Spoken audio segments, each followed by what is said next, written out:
welcome to Crimes Through Time, a weekly snapshot of crime history. In March 1949, Leonard Thomas and John Catterall were murdered in a botched robbery at the Cameo Cinema in Liverpool. The police investigation that followed would result in two local petty criminals being convicted, George Kelly, who was hanged, and Charles Connelly, who would serve 10 years. But not everything was as it seemed. It would take until 2003 for the truth to be uncovered and the Court of Appeal to quash both the convictions, finding a gross miscarriage of justice, largely orchestrated by the police. Let's explore the now unsolved Cameo murders. On the evening of the 19th of March 1949, the Cameo Cinema in Wavertree, Liverpool, was a hive of activity. The evening showing of Bond Street, a film starring Jean Kent and Roland Young, ironically about a double murder, had just finished, and the cinema goers were making their way home, while the staff were beginning the clean-up and shut-down processes. Leonard Thomas, aged 44, was the cinema manager. He and his deputy, John Catterall, 30, were in the upstairs manager's office, counting the day's takings from the confectionery stand. Around 9:30, the cashier brought up the takings from the ticket sales in a blue cloth bag. It contained £50 and 8 shillings, mostly in notes. She would stay 2 to 3 minutes before she left to go to the staff room. Moments later, a masked man burst through the locked door, pointing a pistol at the men and demanding the bag of money. The men resisted and were shot at point-blank range. Both Leonard and John would die from their injuries. Then the man would leave empty-handed, exiting back through the door. By then, members of the staff had heard the gunshots and had rushed up the stairs. He again brandished his pistol and shouted, "Stand back, or I'll let you have it." They retreated and he ran down the fire escape. Liverpool City Police launched an investigation, but it proved to be a hard case to crack. 9,500 doors were knocked and 75,000 statements taken. Even the members of staff couldn't provide an identification for the man. All they could say was that he wore a brown coat, trilby hat, and a black mask that covered his whole face. No statement mentioned seeing a lookout or a second man.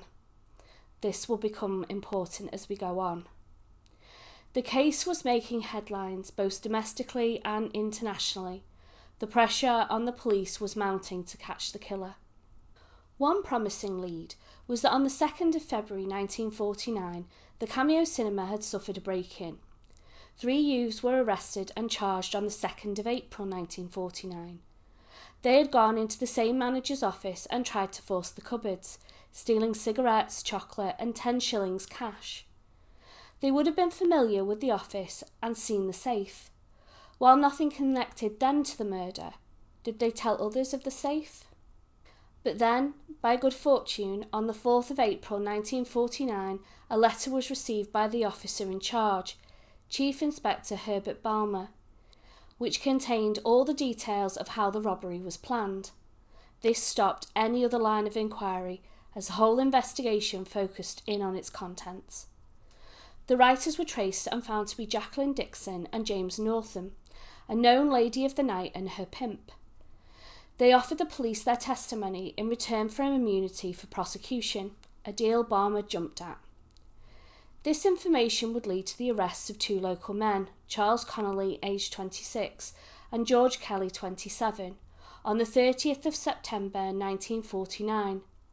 The men had minor criminal records. Charles was a former boxer and he had convictions for brawling, and George was one of the Kelly brothers, a small-time gang of petty thieves. George's response to being arrested was, quote, "I have never had a gun in my life. I don't know how to fire one. I have never handled one. I don't know Charles Connelly, and I've never met him in my life, and I've never seen the other people in my life." Just 2 weeks later, on the 19th of October 1949, a committal hearing was held before the magistrate. It lasted 4 days and was conducted by Harry Livermore, a very well-known Liverpool solicitor. Shockingly, despite there being no provable connection between the men and both being able to provide alibis, They were charged with murder. Rose Hailbrom was instructed to represent George Kelly. She had made silk, or become a barrister, 6 months earlier at the age of 34. She was jointly the first female to become King's Counsel. George was able to afford Rose's services under the Poor Prisoners Defence Act, and she would be paid only 15 guineas for all the preparation and the trial. On being informed his counsel was female, George was less than thrilled, saying to his co-defendant, quote, "Hey Charlie, I'm not happy at all. Why couldn't I have a fella like you got? Who ever heard of a Judy defending anybody?" He soon changed his tune when he saw her in action. Originally, the trial was scheduled for the 7th of November 1949. However, Rose and Charles's counsel, Basil Field KC, tendered an unsuccessful application to have the trial moved to Manchester, where they believed the jury pool would be fairer. But the trial would go ahead at Liverpool Assizes in St George's Hall on the 12th of January 1950, before Mr Justice Roland Oliver. The jury comprised of 10 men and 2 women. George and Charles both pled not guilty. There were no witnesses that placed the men at the scene, no gun was found or has ever been found, no one saw a lookout at the cinema, no forensic evidence such as blood-stained clothes or fingerprints linked the men to the scene. The prosecution alleged George was the shooter that night, and Charles had acted as a lookout. Their whole case rested on the testimony of Jacqueline Dixon and James Northam, the senders of the letter, who were now testifying in court. They stated that around 7:30 p.m. on the night of the murders, they had gone to the Beehive Hotel, which is a pub on Lime Street, where they met George and Charles, along with another girl that they didn't know and could only describe as having dark hair. The group discussed various robberies. It had been Charles who had first suggested the Cameo Cinema as a mark. George then produced a gun. James had warned him that people might see, but he had retorted, "I don't care who sees me, I'm a Kelly." Frightened by the gun, both Jacqueline and James had refused to take part, but James did loan George his brown coat. The group arranged to meet up the next day at the White Star pub in Brownlow Hill. That meeting, according to Jacqueline and James, did happen. They alleged George had said, "Balmer was up at my house this morning. If I still had that gun, he would not have been so cocksure of himself." He then went on to threaten them, saying if they told anybody what they knew, then he would, quote, "shut them up myself or his brothers." George had also told Charles to fix himself an alibi, which he assured him he would do, saying his wife would provide one. James further alleged that the following day, so that's Monday the 21st, George had returned his coat. He then went on to give him all the details that had happened at the murders and again threatened him if he told the police. The coat, James said, he'd then given to his father, who had worn it and lost the belt. This was the evidence. This was the whole case against the men. But one thing the prosecution had learnt from the committal hearing was that they needed evidence to corroborate their star witnesses' story. No one from the Beehive remembered even James and Jacqueline being there, never mind the accused. It was wholly circumstantial. However, luck would befall C.I. Balmer once more when he received a phone call on the 21st of November 1949. A prisoner in Walton Prison, where George and Charles were being held before trial, wanted to talk to him. It seemed George and Charles had been confessing again, whilst in the hospital wing of the prison, and were using Robert Graham as a go-between. Over several meetings with C.I. Balmer, his statement became the corroboration the prosecution case had lacked. In particular, George had admitted to shooting the victims, borrowing the coat from James, and that Charles had not gone into the cinema. The trial lasted 13 days, finishing on the 28th of January. The prosecution tendered 50 witnesses. At this time, it was the longest murder trial in British history. Both Charles and George took the stand. Charles was married with a young child. He had spent Saturday evening taking his wife dancing. George had been out drinking with his friend Jimmy Skelly. They had spent the day into the early evening together, drinking in various pubs throughout the city. Witnesses were brought to the stand, including Jimmy, who saw George drunk that day. Both men denied ever having drank in the beehive. George being intoxicated was important because the cinema fireman who had confronted the murderer that night had commented on how fast and agile the man was. Rose asked him if he thought the man could have been drunk, and he was certain that he couldn't have been. Also, the angle of entry of the bullet into the victims' bodies had indicated that the shooter was left-handed. The fireman again said the man had a gun in his left hand.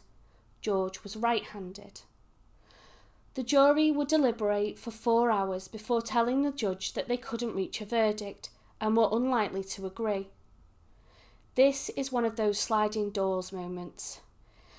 Home Office paperwork later uncovered showed that the jury were actually 11-1 in favour of acquittal. Had the judge decided to make them go back in and try to reach a unanimous verdict, it would be likely George's life would have been saved. But the judge chose to discharge them, remanded the men back into custody and ordered a retrial. Only this time, despite Rose's best efforts, the trials for George and Charles were split, with George being first. The retrial started just days later on the 2nd of February 1950 and lasted 5 days. This time the jury deliberated for 1 hour and returned a guilty verdict. The only sentence available was the sentence of death. Charles Connelly saw this, and though he continued to assert his and George's innocence, he decided to plead guilty to conspiracy and being an accessory. After all, what was the alternative? Going to trial and being convicted of murder and being sentenced to death? He served 10 years in prison, but Charles did not turn King's evidence. He simply pled guilty to the charges laid before him. Despite this, the plea agreement did seal George's fate. He submitted every appeal available to him, stating that he was innocent, but all were dismissed. George was hanged at Walton Jail on the 28th of March 1950 by Albert Pierre Point and his assistant Harry Allen. Right up until his last moments on the scaffold, he maintained his innocence. Mr. Justice Castles, the judge at the retrial, commended both Jacqueline and James and awarded them £30 each for their selfless role in the case. He said, quote, "But for their evidence, George Kelly and Charles Connelly, 2 dangerous criminals, might never have been brought to justice. Whatever their previous faults might have been, they, by their actions in this case, and at the risk to their personal safety, had rendered a service to the community." Robert Graham was rewarded with a reduction in his sentence. Charles would be released in 1957. It wouldn't be until the 1990s that a light would be shone on this case and the reality of what happened exposed. A local businessman, Luigi Santinelli, set out to investigate the crime on behalf of Charles. They were given access to the case files by Merseyside police. Charles would pass away in 1997. Luigi would continue the fight. He went on to instruct solicitors, and eventually the case was referred to the Criminal Cases Review Commission, who then in turn referred it up to the Court of Appeal. The investigation was found to be, quote, "thoroughly flawed and unfair," and the convictions of George and Charles were quashed. The decision was made on 5 main factors.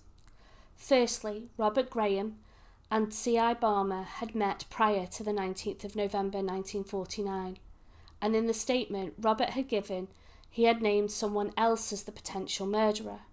This was not disclosed to the defence. Instead, they concealed their earlier meeting. His statement, that was later presented to the court, had signs of police coaching. The Court of Appeal concluded that the evidence of Robert Graham's statement was, quote, "false and probably deliberately so." Secondly, the police failed to disclose earlier statements of Jacqueline Dixon and James Northam. It was clear that their statements developed with every interview with the police. One aspect of note was the introduction of James as the owner of the brown coat, and that he had lent it to George. It begs the question, who actually wrote the April 1949 letter that originally pointed the finger in George and Charles's direction. An example of just how blatant the invention of these statements was is one aspect of the crime that was never explained in court. The night of the murders, the telephone cables were cut.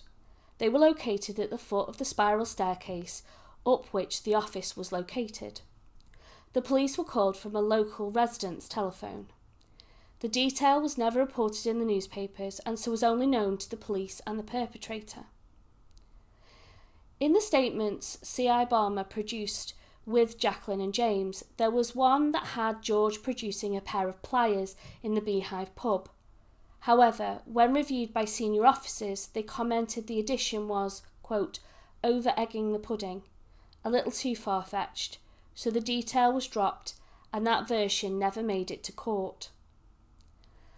Third, any evidence that was favourable to the accused was withheld. One statement was Mr. Tomella, the landlord of the Lee Arms pub, saying George had been drinking in there that day. The original statement was unsigned. The signed statement differed significantly after he was paid a visit by the police where they took a ride in their car and he was encouraged to sign the new statement. Charles's timetables that confirmed his movements for the day of the murders were tampered with, to allow for him to have time to be at the Beehive pub at the so-called planning meeting. Fourth, the law was inappropriately applied when the trials were split. The crime as presented was clearly one of common enterprise. Then, conducting the retrial only 5 days after the original trial prevented effective counsel to be given to either men. Finally, Charles's guilty plea was found to be unsafe. He was put under great pressure and wasn't provided effective counsel. In 2003, the convictions were quashed and an official apology was given to the families of George Kelly and Charles Connelly.